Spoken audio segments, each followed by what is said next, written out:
Selamat siang Bu, perkenalkan nama saya Mikael Stumeang dengan NIM 2403060057. Saya dari Prodi Peternakan dari kelas PTNC.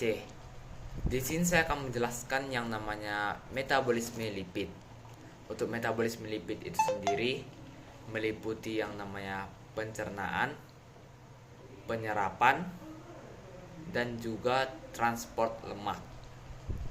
Yang dimulai pertama yaitu pencernaan, yang dimana untuk proses awalan ini lemak dikonsumsi dari makanan yang kemudian masuk ke dalam mulut dan dicerna secara kimiawi oleh bantuan enzim yang dinamakan enzim amilase.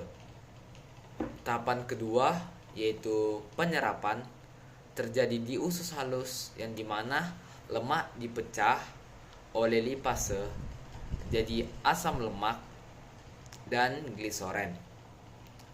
Kemudian untuk tahapan yang ketiga yaitu transport lemak dan gliserin, di mana asam lemak dan gliserin akan diangkut darah menuju yang namanya hati untuk kemudian diproses kembali selanjutnya. Kemudian untuk tahapan yang kedua ada yang namanya beta oksidasi asam. Ini merupakan proses metabolik utama di mana asam lemak akan dipecah menjadi asetil CoA dan juga untuk menghasilkan yang dinamakan yaitu energi.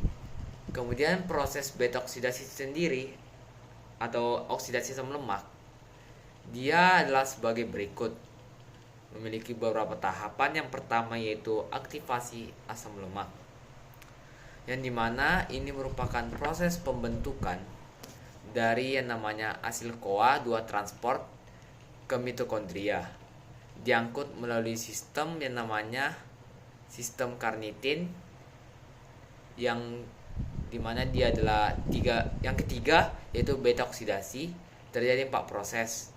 Yang pertama oksidasi asil CoA yang dioksidasi enzim asil CoA dehidrogenase, kemudian menghasilkan trans-NOL CoA.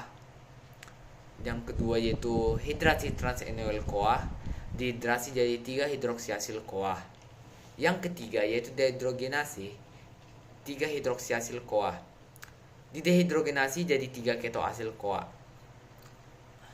Tahapan keempat yaitu teolisis 3 ketoasil CoA, diputus menjadi koenzim A jadi asetil CoA. Proses yang ketiga yaitu sintesis asam lemak. Untuk sintesis asam lemak itu sendiri adalah proses pembentukan asam lemak dalam tubuh untuk membentuk cadangan energi dan lain-lain, berlangsung dalam sitoplasma sel, hepar, dan jaringan adiposa. Untuk bahannya sendiri yaitu asetil CoA, NADPH, dan juga ATP. Produknya adalah asam lemak, lipid kompleks, dan cadangan energi.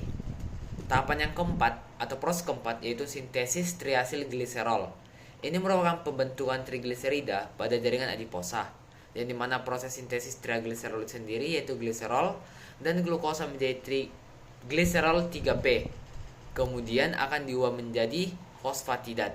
Kemudian diasil gliserol kemudian menjadi triasil gliserol yang terbagi menjadi 2 yaitu VLDL dan juga simpanan adiposa. Untuk tahapan yang kelima yaitu sintesis fosfolipid.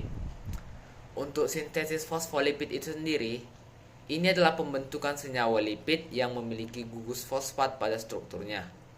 Fosfolipid terbagi menjadi 4 komponen yaitu asam lemak, gugus fosfat, alkohol yang mengandung nitrogen, dan juga suatu kerangka.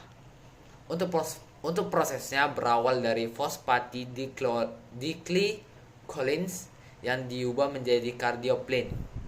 Baru tahapan yang terakhir atau tahapan keenam yaitu sintesis kolesterol, yang dimana kolesterol sendiri adalah proses biokimia.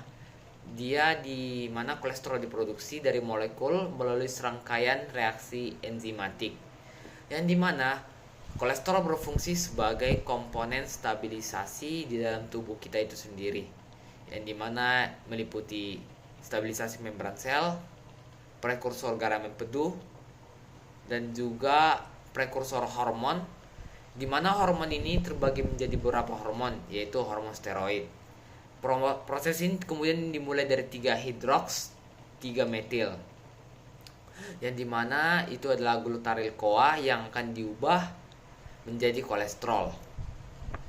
Begitu juga kolesterol yang akan dipengaruhi oleh ATP dan juga dipengaruhi oleh NADPH.